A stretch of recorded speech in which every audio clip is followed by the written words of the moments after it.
sa bukur që hyn.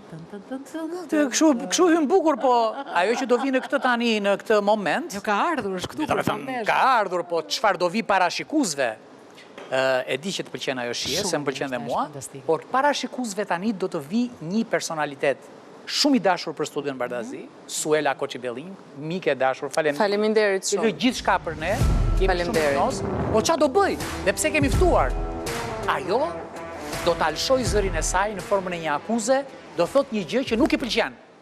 Se në këtë studio, thuen gjëra që na pëlqen, po më shumë i thonë që s'na pëlqen, se ato më na pëlqen punë. Suela? Kush është akuza juaj dhe kë akuzoni? Shikon, në fakt, akuza ime sot, se akuza kemi, po akuza ime sot që unë e them, po të shi, në këtë realitet, kur kërkojmë për më mirë, ka akuza. Kataranët është bërë këtu. Unë mendoj që njerëzit që e duan këtë vënd dhe që e duan Shqipërinë, kanë akuza sepse duan më mirë atë. Megjithatë, akuza ime për sot, është konkretisht për të gjithë ata që po na rrezikojnë fëmijët tanë. Dhe këtu konkretisht, sot kemi prej 2 ditësh një ngjarje të tmerrshme, ku një grup meshkujsh të paburr dhe për më tepër me uniformë policie kanë përdhunuar dhe abuzuar me një vajzë minorene. Dhe kjo shkon përtej frikrave tona si prind, po dhe si qytetar të këtij vendi. Pra flasim për në një aspekt individ përdhunues, po në aspektin tjetër janë persona që paguan nga taksat tona. Pra ne po paguajmë përdhunues. Dhe kjo është akuza ime drejt për drejt që ne nuk mund paguajmë më përdhunues në këtë vend. Ata janë aty për të mbrojtur fëmijët tanë dhe nëse nuk dinë ta bëjnë, të zhduken nga faqja e leut. Pra, ne plehra për të paguar që të na përdhunojnë fëmijët tanë, kjo është e patolerueshme. Jemi të prekur nga kjo ngjarje dhe nuk është një ngjarje lehtë, jemi prindër, e vëm padyshim veten tonë në pozitën e prindërve të vajzës. Patjetër. S'ka diskutim aq më tepër që është vajzë, po edhe po të ishte djalë. Dhe është vetëm 16 vjeç për momentin. Dhe është 16 vjeç, unë kam vajzën 14 vjeç. Dhe unë gjithashtu. Dhe nuk e di çfarë do kisha bërë, kishte ndodhur me fëmijën tim, nga një person që paguhet me taksat tona. Por kujt ja drejton këtë akuzë? Për kë e ke? E ke për policinë, e ke për ministrin e re në detyrë, që ndoshta se di fare ç'a ndodh me Do ta mësoj. Për kë e ke këtë akuzë? Sepse të dallosh mes rreshtave të policisë së shtetit, abuzuesit, nuk është një gjë e thjeshtë, apo jo? Jo, unë kam përshtypjen ata e dinë shumë mirë dhe rrinë heshtje. Megjithatë, sot ne kemi një ministër të ri. Jo, e dinë strukturat brenda njëri tjetrit. Që nëse duan të referojnë rastet mund t'i bëjnë. Megjithatë, ne sot kemi një ministër të re, ministra Koçiu, e cila do doja realisht të merrte masa dhe thirrja ime është merr masa dhe kalo në një lloj vettingu, kontrolli dhe këta policë të cilët janë direkt në kontakt me qytetarin.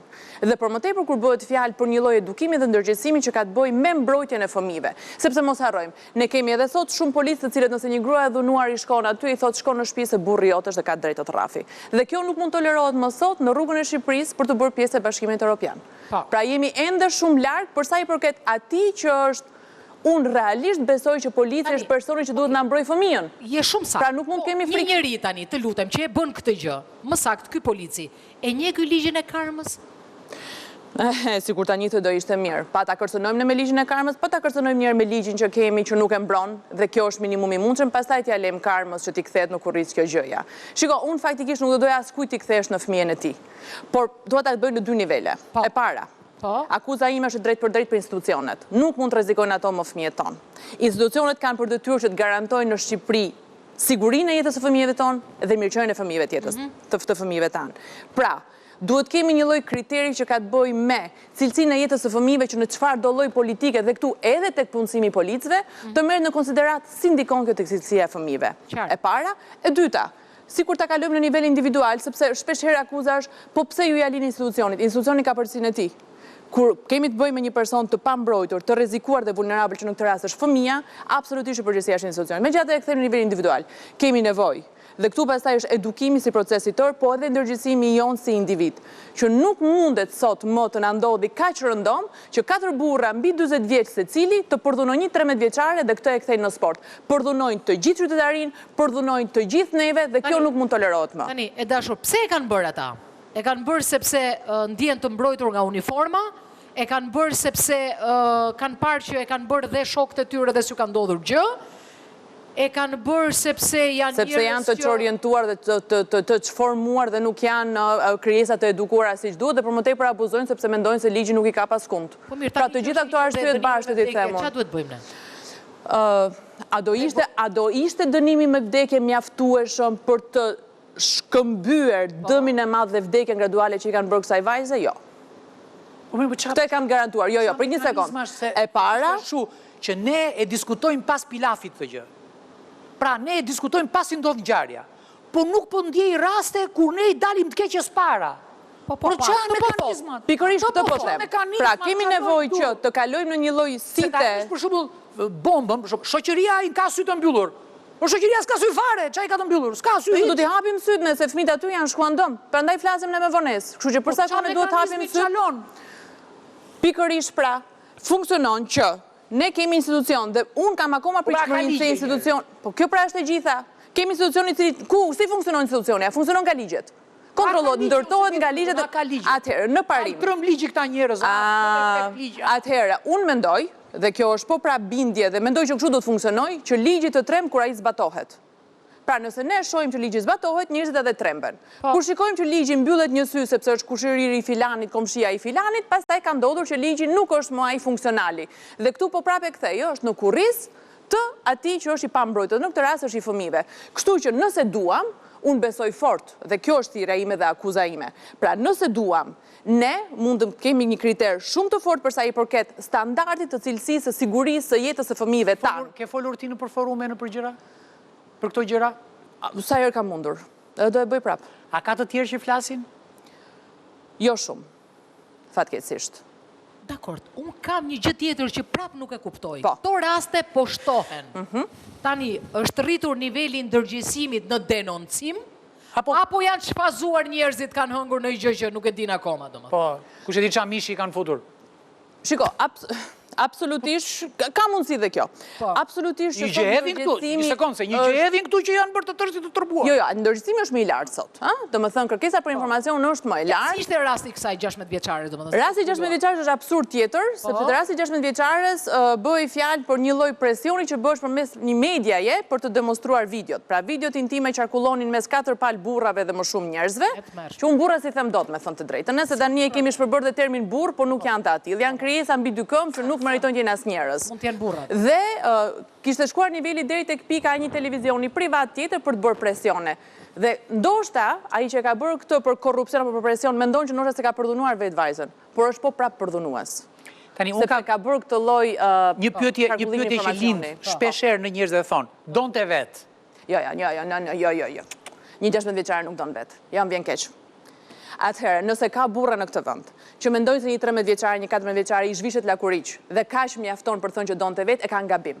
Një 13 vjeçare dhe 14 vjeçare është e pambrojtur. Dhe nëse je burr dhe nëse je njeri i thua vishu dhe shko te nëna jote. Kaq. Nëse ju vazhdoni dhe e bëni jeni po prap kafsh.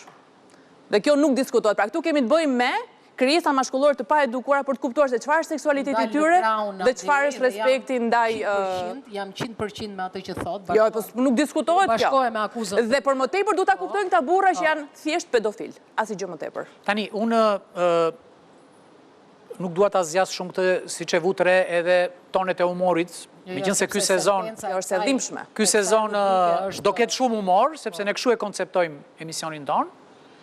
Jo se është emision humori, po se jeta na ofron humor, ashtu si na ofron dhe tragjedi, dhe po ta shikoni tonalitetet tona janë shumë të ashpra në këtë pjesë, dhe bashkohem me gjithë shqetësimin e Suelës, e falenderoj për këtë, po ngacmimi im është i fundit është, mos duhet i drejtojmë inteligjencës artificiale të na bëjë një plan veprimja, ti themi kësaj diellës mos na bënë një punë. Bravo. Të bëj një plan veprimja, një plan ligjora, një aksiona, nuk e di domethënë, po edhe kështu gjërat nuk mund t'i lëmë ne që çdo javë të kemi na një shekspirizëm në jetën tonë, na një tragjedi. Unë edhe këtë do e marrë seriozisht dhe nuk do e marrë me shaka. Pra unë mendoj që patjetër nëse ne mund ta mirëpërdorim dhe inteligjencën artificiale në të tilla raste, të paktën për të evidentuar kriteret e këtyre personave që janë të rrezikshëm në lidhje me marrëdhënien që mund të kenë me fëmijë. Po, parandalimi është për mua. Po këto janë disa kritere që maten. Parandalimi për mua është dispozita e tyre, por nëse ne i masim dhe i monitorojmë, mund ta shohim paraprakisht se kush ka predispozitën për qenë kërcënues për fëmijët tanë. Kështu që në këtë pikë mund të përdoret inteligjenca artificiale sociale,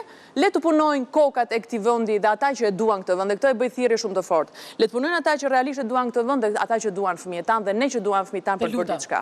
Përsërit edhe një herë akuzën se ndoshta këta 100 milion këshilltarët që punojnë për parlamentin e ri, do të fusin në një akt ligjor që t'ja opresin imagjinatën këtyre njerëzve të çmendur. Në fakt, prandaj e mbajta në dy nivele. Thirrja ime dhe akuza ime parë ka të bëjë me institucionin, që të kalojë në sit dhe të vendos kushte shumë të forta për punonjësit dhe për ata që janë në shërbim të këtij populli dhe paguhen nga taksat tona. Nuk mund të jenë ata asnjëherë kërcënuesit e fëmijëve tanë.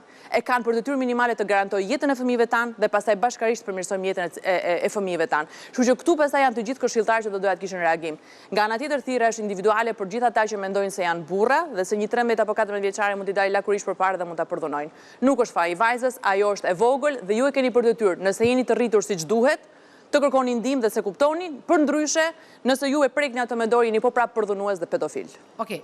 Kjo ishte rubrika e fundit e këtij emisioni të parë të sezonit tonë të 19. Unë falenderoj shumë mikën tonë të shtrenjtë për këtë akuzë. Kaq të rëndësishme dhe kaq esenciale sepse në fund të ditës edhe për mënyrën se si e përcolli. Po, absolutisht, sepse në fund të ditës ky emision trajton ato probleme që ne na dhëmbin dhe ju dhëmbin. Mirë, do të shihemi të premten e ardhshme sepse Bardhazia ka filluar dhe sezoni jon ka nisur kështu me vrull si me adrenalinë. Mirupafshim të premten e ardhshme. Prime time.